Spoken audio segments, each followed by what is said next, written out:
Welcome back once again. Thank you for joining us here on Worldview. Very interesting story there on London. Let's now take a look at what else is making headlines on our international papers. Joining me in studio now is Zinzi Kibiku to take us through that. Good morning. All right, good morning, Akisa. So we're going to take a look at, like you said, all the international stories making headlines from BBC, CNN, Al Jazeera, you name it, and even closer home to Rwanda. They will be having elections on 4th of August, just 4 days before here in Kenya. Campaign trails are still ongoing, but first of all, let's begin with the BBC, all right? The very first story is the International Monetary Fund.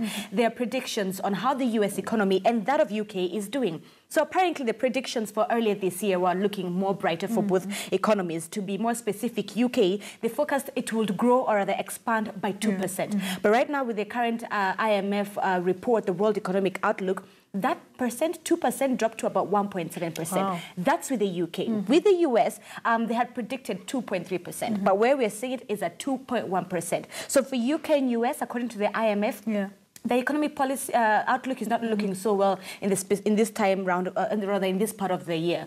But as much as the UK and the US are not looking up, most parts of the Eurozone, the likes of Germany, Italy, France, Spain, for them the economies are actually looking very bright. So what's the reasoning behind UK and US? You'll have the very first one has got to be politics, the Brexit and the US elections. Yeah. You know, there's still the aftermath of this. This is what has really affected the expanding of this economy to more like slowly digress in that sector, because from 2% for the UK all the way to 1.7%. So that's a huge drop. And of course, but also the terror attacks have also contributed much to that. There you go. And also for the UK, in terms of the reshuffling of the cabinet, trying to vote it back, that has also been something that has really affected both countries. The US, it's no doubt the election that happened last year, the aftermath that we are seeing, but as well as also the terrorist attacks. It knows no boundaries, all right? Okay. So that's with BBC. Let's head over to CNN. CNN is running with this specific story on the US commissions the largest warship, all right?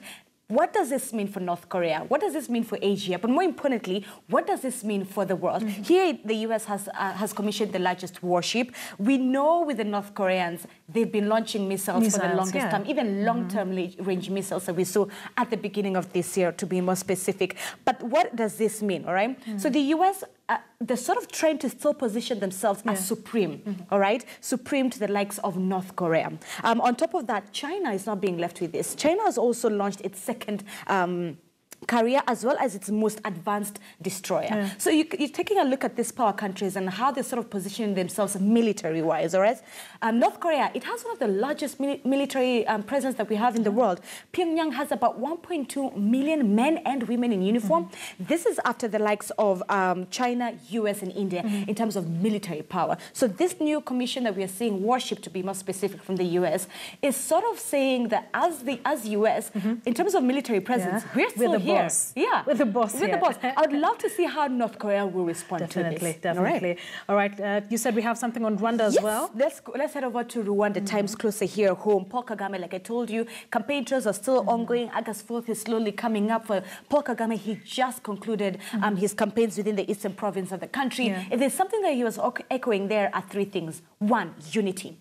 We know the history of 1994, the manslaughter that we saw in Rwanda. That should not be repeated. So one thing that he was really echoing within the Eastern Province is unity. That's one. Two, the issue of universal education for the country. And number three, fighting malnutrition. Those are the three key points Paul Kagame used in his campaign in this specific part of the country. All right, and we'll definitely be seeing how that election goes just 4 days before us. 4 days, all right. So can we wind up with Al Jazeera now? Definitely. Al Jazeera, they're running with this story. First of all, the issue of the terrorist attack that has happened, but it is one that also caught my eye, is the issue of Qatar. We've been keeping our eyes, especially here on Worldview, on Qatar. So with Qatar and how the Gulf crisis is currently ongoing, Erdogan, the president of Turkey, recently just met with Kuwait Emirs in the issue of talks, all right? UK has also welcomed talks with Qatar in regards to this crisis that we're seeing. The EU foreign policy chief has also met with Kuwait leaders.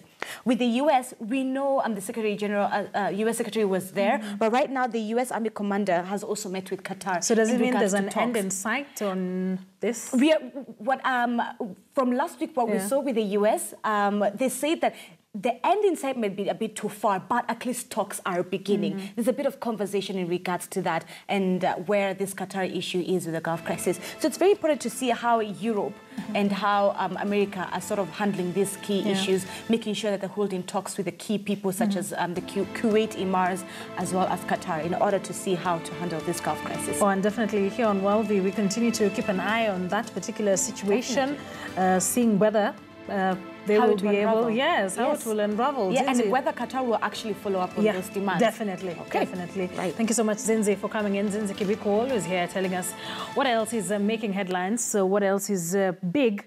But as we wrap up, remember our Twitter poll question. We asked you whether you trust the latest opinion polls reflect the true